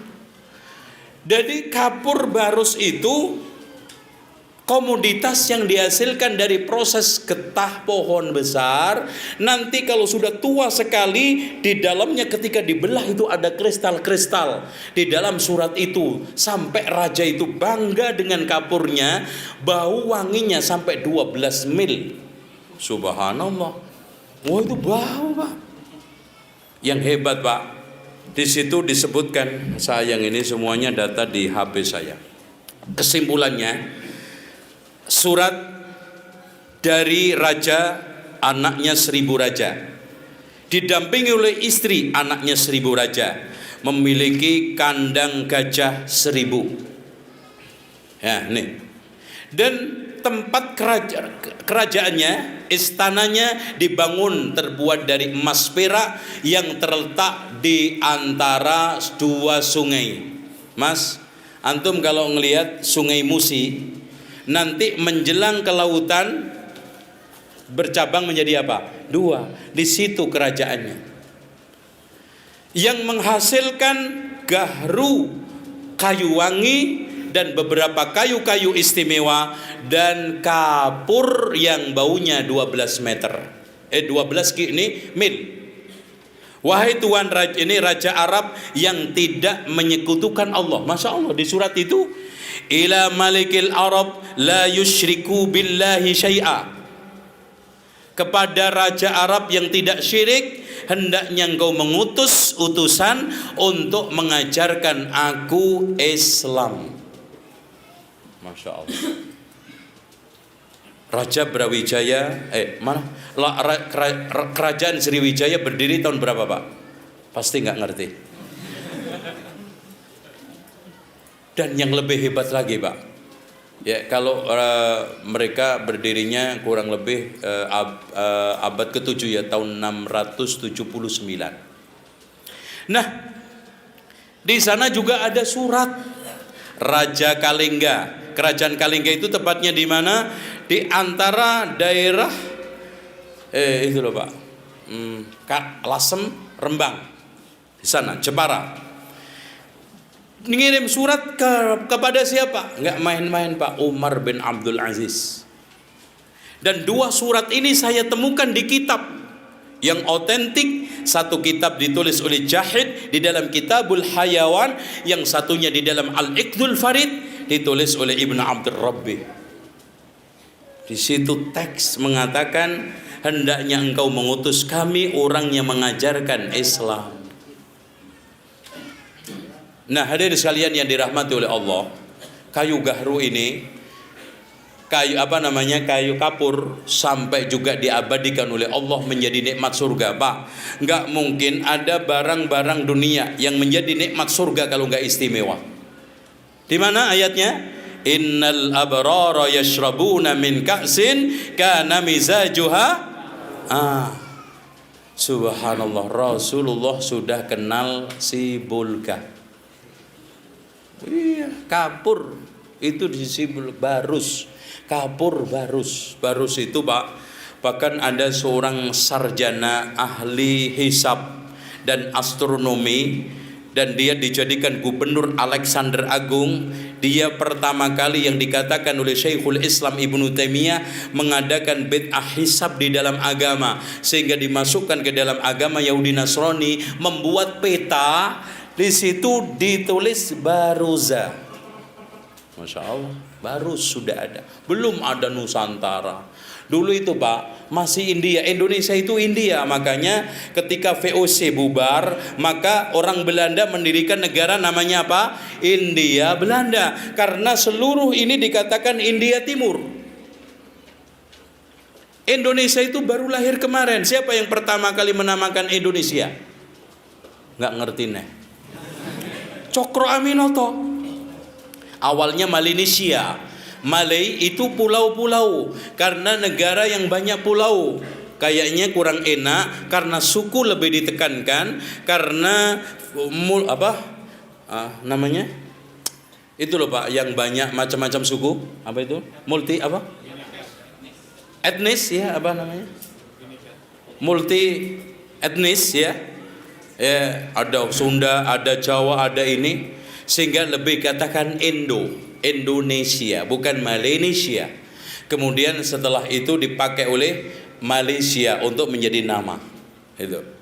Dan sedikit saya ingin sampaikan, Cokro Aminoto ini pejuang hebat dan sangat tinggi girohnya ke Islam. Cuman sayang memang beliau belum punya kesempatan untuk belajar Islam dengan benar. Karena memang sejak muda dia ditempa dengan perjuangan untuk memerdekakan Indonesia. Ya, pertama Haji Samanhudi mendirikan SDI, pedagang kain batik dari Solo. Karena persaingan batik dengan Cina, maka mendirikan SDI. Setahun berikutnya ketemu Cokro Aminoto. SDI berdiri tahun 1911. Kemudian ketemu Cokro Aminoto tahun 1912, difusikan menjadi SI. Maka dalam waktu sekejap SI disinyalir mendapatkan pengikut kurang lebih 2 juta. Termasuk diantaranya adalah murid-muridnya ya, Soekarno dan yang lainnya. Bahkan Soekarno itu dijadikan menantunya. Anak umur 16 tahun dinikahkan oleh Soekarno. Cuman sayang setelah kuliah ke Bandung, yang akhirnya mendapatkan titel insinyur, menikah dengan janda Bandung. Namanya siapa? Ibu Inggit. Akhirnya anaknya Cokro Aminoto ditinggalkan. Kemudian akhirnya Cokro Aminoto meninggal dunia tahun 1936 atau 37. Cuman sayang akhirnya pecah menjadi dua, SI putih sama SI merah, terutama dipelopori oleh Semaun yang ditunjuk oleh Cokro Aminoto untuk membuka SI di Semarang, akhirnya malah menjadi PKI. Didukung yang kedua oleh Tan Malaka, kemudian berikutnya akhirnya PKI menggeliat tahun 1948 dan lebih hebat lagi tahun 1965. Ini semua sejarah. Intinya hadirin sekalian, kembali lagi, Sunan Ampel ini, maaf, kurang dikit ya. Enggak ada pertanyaan kan? Ya. Antum perlu tanya apa? Ana lanjutkan. Sunan Ampel punya murid dan menantu serta anak. Yang anaknya betul-betul jadi ulama adalah Sunan Bonang. Dan antum tadi saya sampaikan bagaimana kedalamannya sampai bahkan dikatakan raja ilmu. Belajar ke Mekah. Enggak mungkin Pak, Sunan Giri sama Sunan Bonang pinter bahasa Arab belajar di Jawa. Sama siapa? Sama Beco. Ngatno. Enggak mungkin. Belajar ke Malaka, ke Pasai, kemudian bahkan Profesor Dr. Hamka memastikan Sunan Giri sama Sunan Bonang benar-benar belajar di Mekah. Ya, sampai beliau tidak nikah. Ya, Sunan Bonang dikatakan oleh orang Jawa wali wadat, Sunan Wadat, maksudnya wahdah, sendirian, nggak menikah. Kemudian punya anak lagi namanya Sunan Derajat. Ini pembela utama Islam murni. Bahkan anti bid'ahnya dia itu kencang sekali. Sehingga dari sekalian sampai hari ini, kalau antum bandingkan antara Jawa Tengah dengan Jawa Timur, Lamongan, Gresik, itu Islamnya lebih murni, lebih nyantri daripada Tengah. Karena memang dai-dai di sini itu selalu Islam putih, Islam ahli sunnah wal jamaah. Kemudian menantunya Sunan Giri, apalagi Sunan Giri, Masya Allah. Karena memang dari dasarnya Sunan Ampel itu sangat tegas terhadap bid'ah. Antum lihat saja di dalam satu makalah dialog beliau dengan beberapa wali soal masalah adat. Beliau mengatakan, apakah tidak mengkhawatirkan, halaman 77, apakah tidak mengkhawatirkan di kemudian hari adat istiadat dianggap sebagai ajaran yang berasal dari agama Islam, sementara tidak ada dalam ajaran Islam, dan bila hal ini dibiarkan, apakah tidak menjadi bid'ah? Jawabannya Sunan Kudus, saya setuju dengan pendapat Sunan Kalijogo, sebab ajaran agama Buddha ada kesamaannya dengan ajaran agama Islam. Contoh, orang kaya harus menolong fakir miskin. Adat istiadat yang lama yang masih bisa diarahkan kepada ajaran tauhid, kita akan berinya warna Islami. Sedang adat kepercayaan lama yang mengandung kemusyrikan, kita tinggalkan sama sekali. Adapun tentang kekhawatiran Kanjeng Sunan Ampel, saya mempunyai keyakinan bahwa di belakang hari akan ada yang menyempurnakannya. Coba. Jadi sebetulnya perbedaan antara Islam murni dengan Islam abangan, Islam puritan dan abangan itu sudah lama sejak dulu terjadi. Nah, kelompok-kelompok wali yang lebih condong kepada ajaran putih, kepada ajaran murni, kepada ajaran puritan menurut istilah para peneliti barat adalah Syekh Maulana Malik Ibrahim, Sunan Ampel, kemudian diikutin oleh anaknya Sunan Bonang, diikutin oleh menantunya yang sangat tegas yaitu Sunan Giri, lalu diikutin oleh murid-murid yang lainnya. Namun hadirin sekalian, setelah era Sunan Kalijogo, beliau lebih menekankan dakwah kompromistis yang akhirnya lahirlah Islam sinkritis. Maka pada saat itulah terjadi pembelokan misi wali. Islam murni sudah mulai banyak ditinggalkan, lebih mendekatin adat dan kompromi. Bahkan wayang dijadikan sebagai sarana untuk dakwah. Makanya dari sekalian, kalau antum membaca kitab Prapanca dan Mahabharata, tidak ada kisah Punokawan, Petruk Gareng, terus apa lagi? Petruk Gareng Semar, itu nggak ada. Petruk Gareng Semar Bagong. Kalau Bagong itu bikinan siapa, Mangkunegara ya, istilah Bagong itu. Bagong itu dari bahasa Arab bagyun, itu kan. Jadi orang itu kalau melampaui batas bentuknya kayak bagong, ngedembul, mangap. Itu. Makanya untuk supaya hilang harus dirubah, maka muncul sosok ghayyir gareng.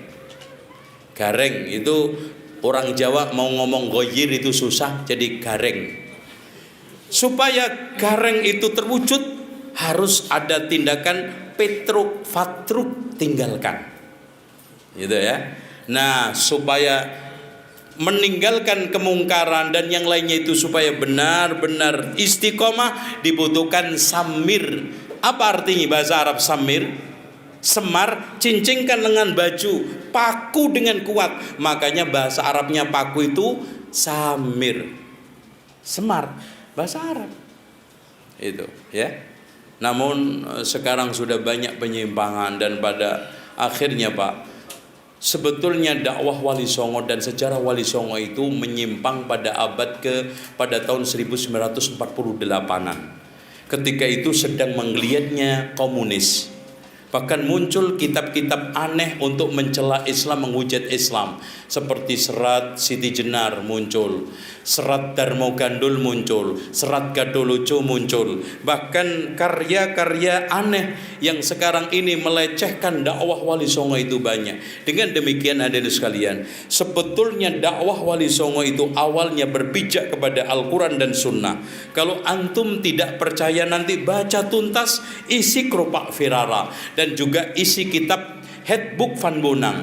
Kemudian pertahanan itu lemah setelah Demak Bintoro jatuh. Pada zaman Raden Patah kuat karena dikawal oleh Sunan Ampel. Pada zaman Fatihunus masih kuat karena masih mencintai ulama-ulama sunnah. Pada zaman Trenggono lebih-lebih lagi karena sudah terjadi kongsi hubungan kuat antara Banten, Cirebon sama Demak, bahkan bisa mengusir Portugis. Namun setelah Demak Bintoro jatuh, bahkan setelah ambruk yang akhirnya dipindah oleh Joko Tingkir ke Pajan, Joko Tingkir mencanangkan agama resmi kerajaan adalah Manunggaling Kawula Gusti, dan anehnya didukung oleh Sunan Kalijogo. Sejak itu dakwah dan misi Wali Songo berbelok arah. Nah, sejak itulah hegemoni agama dan kekuasaan yang lebih kental dengan Manunggaling Kawula Gusti dan mempertahankan kejawen mulai kuat. Apalagi dilanjutkan dengan Mataram Islam, lebih melanggengkan itu semua. Dan puncaknya pada zaman Amangkurat I, dia memiliki prinsip yang aneh. Kalau saya Tuhan, maka semua yang saya lakukan adalah benar. Dan rakyat harus takut kepada raja seperti takutnya kepada Allah. Dan dia karena pembisik-pembisik dia, maka dia bermusuhan dengan ulama-ulama yang mengembangkan ahli sunnah wal jamaah dari kiri ke daton. Akhirnya dengan beberapa orang-orang Syiah yang rutin rajin memberikan masukan-masukan, bisikan-bisikan negatif, maka puncaknya Pak, inilah yang sekarang saya katakan sejarah hitam Syiah Indonesia. Pada zaman Amangkurat I kurang lebih 5.000 sampai 6.000 ulama Giri Gedaton bersama anak istrinya dibantai oleh Amangkurat I. Dan sejak itu Giri Gedaton dan Islam berwarna puritan putih sudah tamat, tidak ada lagi. Maka pada abad ke-17 18 sudah mulai banyak hiruk pikuk tentang masalah Islam yang penuh dengan khurafat, Islam yang penuh dengan berbagai macam intrik-intrik tahayul. Makanya pada abad awal 19 dan kemudian awal 20, reformer ini sudah mulai muncul. Pertama kali muncul di Sumatera, yaitu Imam Bonjol bersama beberapa temannya, di antaranya adalah Aceh Somane, Biubang, dan juga Tuan Kunan Renceh. Kemudian di Jawa, walaupun hadirin sekalian maaf, Diponegoro tidak sebagus Islamnya Imam Bonjol, tapi perjuangan menggemakan jihad untuk melawan Belanda perlu kita acungi jempol, karena Belanda mengalami kedodoran. Perang yang memakan waktu kurang lebih 5 tahun, dari tahun 1821 sampai 1826, akhirnya hampir melemahkan Belanda. Kemudian muncul perjuangan antara tahun 1825 sampai 1837 yang berakhir ditangkapnya Imam Bonjol. Kemudian dibuang ke Padang, masih banyak pengaruhnya. Dibuang ke Cianjur, masih banyak pengaruhnya. Akhirnya dibuang ke Ambon, kemudian akhirnya ke Manado, meninggal di sana. Begitu juga Diponegoro dibuang ke sana bersama beberapa teman-teman pejuangnya seperti siapa? Pangeran Mojo. Pangeran Mojo ini Pak, akidahnya ahli sunnah wal jamaah salaf. Pokoknya jenggotnya segini. Masya Allah. Antum tahu nggak gambarnya? Itu. Makanya di sini kita harus ingat sejarah. Cuma ada di sekalian, maaf, kaum muslimin sekarang di tengah persimpangan ini, anak akhiri. Islam bisa hilang dari Indonesia Pak.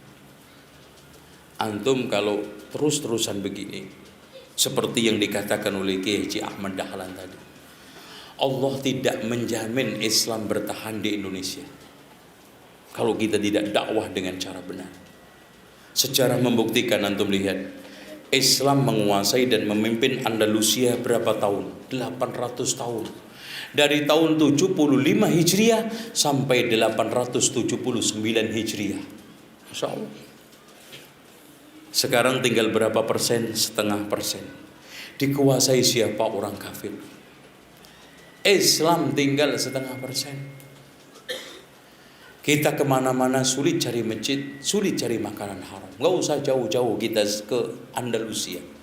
Campa yang dulu 99% Muslim, raja-rajanya dari abad ke abad muslimun, sekarang dikuasai siapa? Gak main-main komunis. Umat Islam tinggal berapa persen Pak? 0,5% juga. Kalau kita tidak benar-benar berdakwah, kalau antum berpikir untuk antum mah, antum sebentar lagi juga mati. Itu. Tapi untuk anak cucu kita, Islam 40 tahun lagi, 80 tahun lagi. Dan tren Islam itu hilang sudah jelas. Orang sekarang sudah tidak banyak memperhatikan Islam yang murni, malah yang murni dimusuhi, yang dibela yang palsu.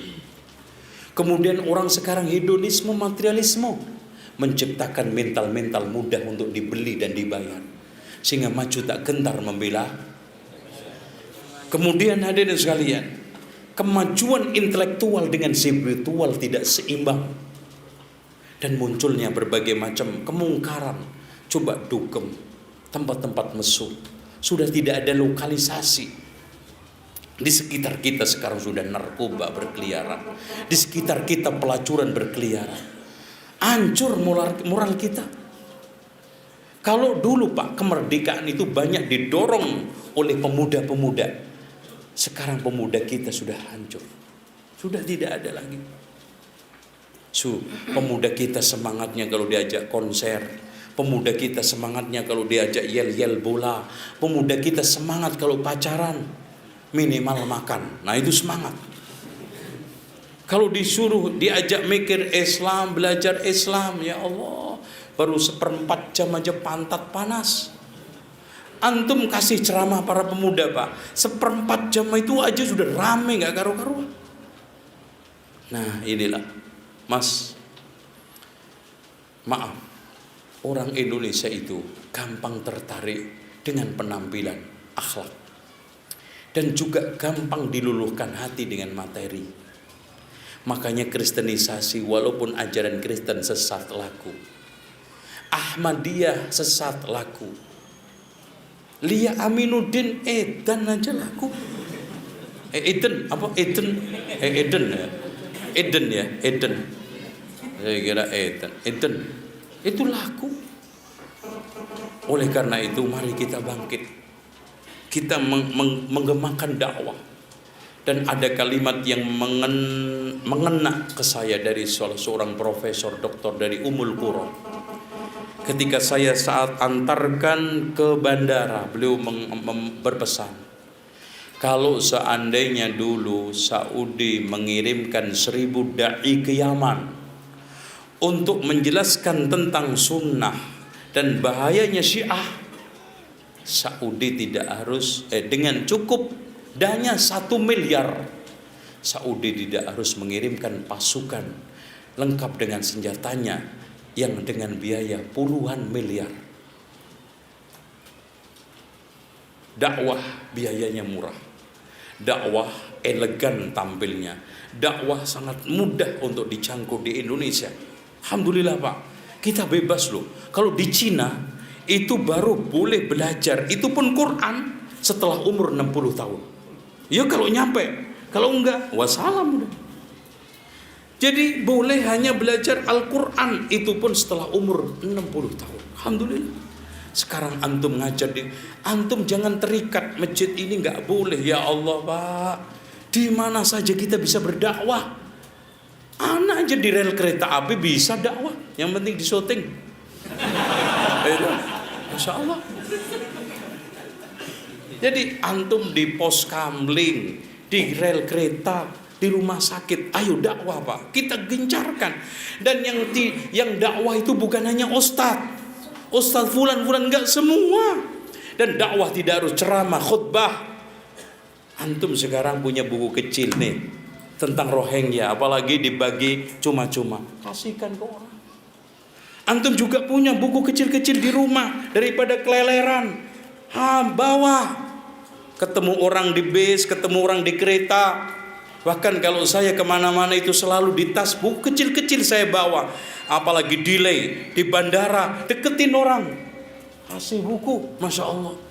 Ternyata kadang-kadang ketemu direktur salah satu perusahaan, kadang ketemu polisi, pernah anak kira orang biasa, ternyata kepala humas Polda Lampung, kasih buku. Alhamdulillah. Setelah itu minta lagi, tapi gratis. Alhamdulillah. Alhamdulillah, dakwah.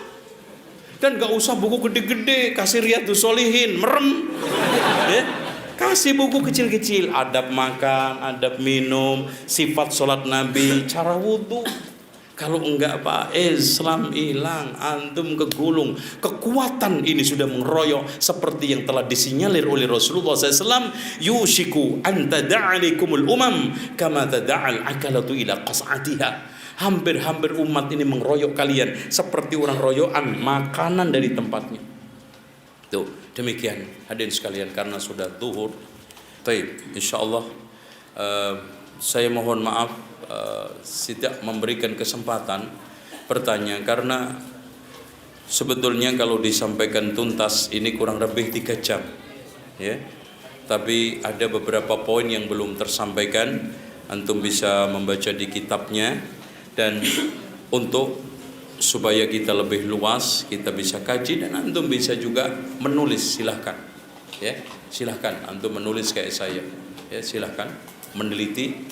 Mudah-mudahan mendapatkan faedah. Subhanakallah, hamdika, asyhadu an la ilaha illa anta, astaghfiruka wa atubu ilaik. Wassalamualaikum warahmatullahi wabarakatuh.